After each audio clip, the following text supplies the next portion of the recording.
Linkage निकल के आया है। पैसे का ट्रांजैक्शन इन दोनों ही अपराधकर्मी का रवि के साथ है। रवि कदम कुआ। आप देख रहे हैं ME न्यूज। नमस्कार, पटना से इस वक्त की बड़ी खबर।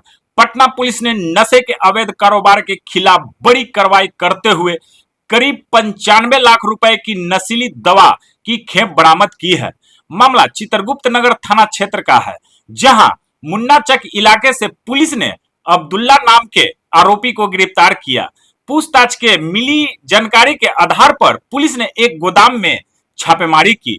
छापेमारी के दौरान पुलिस ने 33,500 बुप्रेन और फिनर हाइड्रोक्लोरोफाइल इंजेक्शन और कोऑर्डिनेटर युक्त 3600 बोतल कफ सिरप जब्त किए। पुलिस के मुताबिक इन प्रतिबंध दवाओं की बाजार कीमत करीब 95 लाख रुपए है। इस कार्रवाई में एक अन्य आरोपी राकेश कुमार को भी गिरफ्तार किया गया है। दोनों के खिलाफ NDPS एक्ट के तहत मामला दर्ज कर लिया गया है। पुलिस अब इस पूरे नेटवर्क और सप्लाई चेन की गहराई से जांच कर रही है। के लिए दवाओं के विरुद्ध पटना पुलिस लगातार कार्रवाई कर रही है। इसी क्रम में कुछ उपलब्धियां है। पहली उपलब्धि है चित्रगुप्त नगर थाने से। जैसे आपको पता होगा कि जो एक विशेष टीम का गठन किया गया है हमारे द्वारा अवैध इंजेक्शन और कफ सिरप के खिलाफ, तो उसके द्वारा एक बेहतर काम करते हुए चित्रकूट नगर SHO और उनकी टीम के द्वारा एक बड़ी उपलब्धि प्राप्त की गई है। सबसे पहले एक अब्दुल्ला नाम के व्यक्ति को मुन्ना चक के पास से गिरफ्तार किया गया। करीब 1 कार्टन मतलब 2000 MPL नशीली इंजेक्शन के साथ, और फिर उनसे पूछताछ करने पर एक गोदाम को लोकेट किया गया रामकृष्ण नगर में, न्यू श्री राम ट्रांसपोर्ट। उसके गोदाम में भारी मात्रा में फिर अवैध इंजेक्शन और अवैध कफ सिरप बरामद किया गया।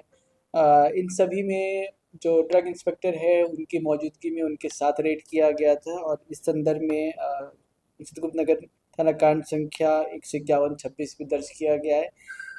गोदाम के पास से एक अन्य अपराधकर्मी ऋषि कुमार की गिरफ्तारी भी हुई है।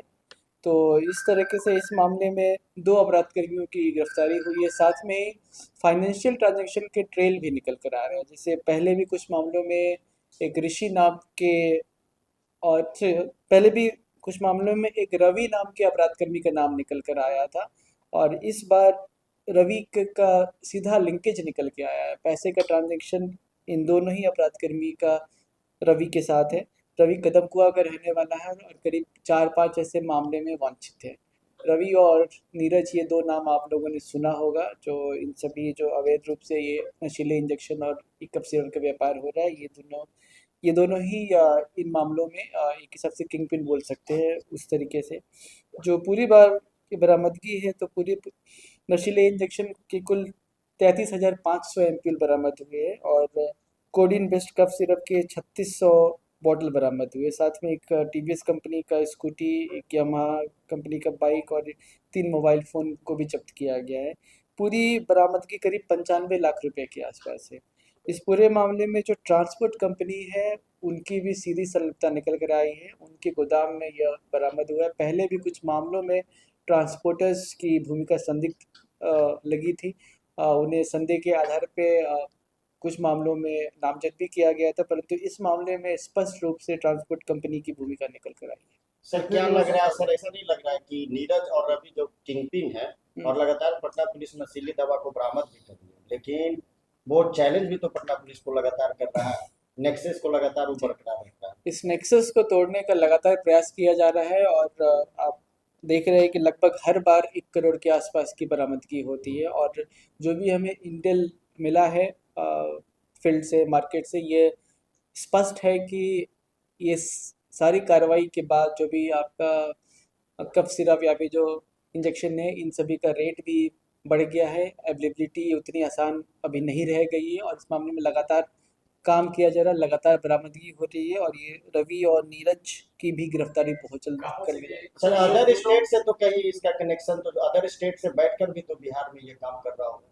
जी, परंतु फिजिकली सप्लाई करने के लिए उसे लोग चाहिए, यहाँ पे गोदाम चाहिए, तो हम उसे टारगेट कर रहे हैं। साथ ही टेक्निकल इन्वेस्टिगेशन के सहारे रवि और नीरज तक भी पहुंचने का प्रयास करें। इस मामले में रवि की संलिप्तता निकल कर आई है, नीरज का हाथ है नहीं है अब ये अनुसंधान का विषय, परंतु ये कुछ महीनों से निश्चित रूप से कर रहा था और इसमें ट्रांसपोर्ट कंपनी की भूमिका बहुत स्पष्ट रूप से निकल के कहाँ से ला रहा था और कहाँ पहुंचा?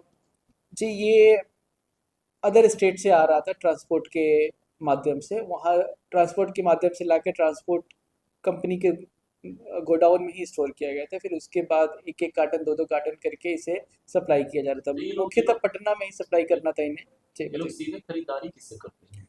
अभी ये सब बिंदुओं पे अनुसंधान हो रहा है। ये इसका जो भी आपका पूरा सप्लाई चेन है, हम पूरे पे काम कर रहे हैं और इसी अनुसंधान का नतीजा है कि लगातार सफलता मिल रही सर, है। आपने कहा कि इस ट्रांसपोर्ट से ही एक एक कार्टून दो कार्टून की सप्लाई हो रही थी, तो ये ट्रांसपोर्ट वाला ही ये ट्रांसपोर्ट कंपनी से बल्क में लाकर गोडाउन में स्टोर किया जाता है, फिर वो गोडाउन से एक कार्टन दो कार्टन 5 कार्टन ऑटो या स्कूटर के माध्यम से ट्रांसपोर्ट किया जाता है। गोडाउन कहाँ बना रखा था?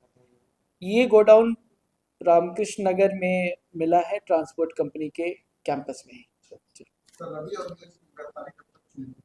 बहुत जल्द हम प्रयासरत हैं।